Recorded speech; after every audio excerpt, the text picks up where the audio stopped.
کوئی دن کی بات ہے کہ اب مسجد اقصی کا نمبر آیا کہ آیا، اس کے لیے پوری تیاریاں ہو چکی ہیں۔ یروشلم کا مشرقی حصہ خالی کرایا جا چکا ہے، اس کے اندر اب پورا تسلط یہودی کر رہے ہیں، یہاں تک کہ اب کے یاسر عرفات صاحب نے بھی کچھ نہ کچھ جو ہے احتجاج کی بات کی ہے، حالانکہ اب تک ہر بات مان کر منقار زیر پر تھا، لیکن یہ کہ ایک وقت آتا ہے آخر کار اسے بھی کچھ بولنا پڑ گیا ہے۔ لیکن یہودی اب پیچھے قدم ہٹانے والا نہیں ہے، ان کا تھرڈ ٹیمپل 30ویں مرتبہ ہیکل سلیمانی تعمیر ہونا ہے۔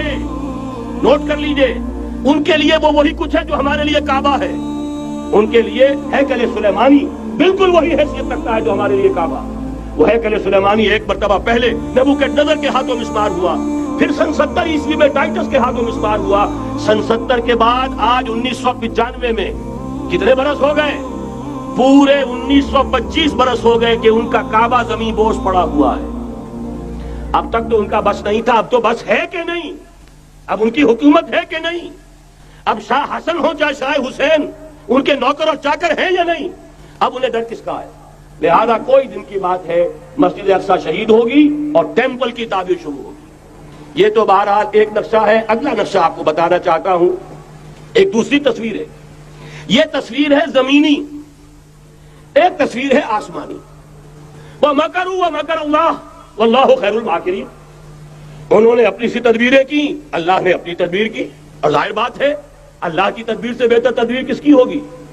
چنانچہ یہودیوں کی سازشیں اس وقت بھی ناکام ہوئی تھی یا نہیں؟